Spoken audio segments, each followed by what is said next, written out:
નમસ્કાર, હું છું મિત્તલ અને આપ જોઈ રહ્યા છો ચક્રવાત ન્યૂઝ.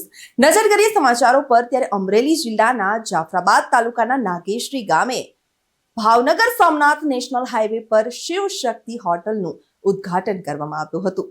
શિવ શક્તિ હોટલમાં પગપાળા ચાલીને જતા યાત્રિકો માટે નિઃશુલ્ક રહેવા જમવાની વ્યવસ્થા કરવામાં આવી હતી, જેમાં બહારથી આવતા યાત્રિકો માટે 24 કલાક નિઃશુલ્ક ઉપલબ્ધ કરવામાં આવી હતી. સાથે સાથે નાગેશ્રી ગ્રામ પંચાયતને શાંતિ રથ પણ દિલુભાઈ વરુ દ્વારા અર્પણ કરવામાં આવ્યો હતો.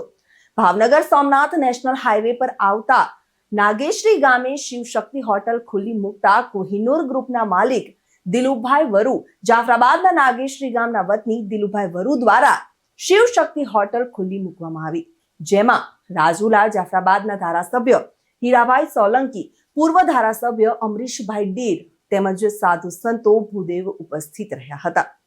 ઉપરાંત નાગેશ્રી ગામને શાંતિ રથ પણ અર્પણ કરવામાં આવ્યો હતો. શિવ શક્તિ હોટલમાં પગપાળા ચાલીને જતા યાત્રિકો માટે નિઃશુલ્ક રહેવા જમવાની વ્યવસ્થા કરાઈ, જેમાં જાફરાબાદ, રાજુલા, સાવરકુંડલા સહિત કાઠી ક્ષત્રિય સમાજના આગેવાનો તેમજ સામાજિક તેમજ રાજકીય આગેવાનો ઉપસ્થિત રહ્યા હતા. રિપોર્ટર ઇમરાન શેખ સાથે ચક્રવાત ન્યૂઝ, જાફરાબાદ.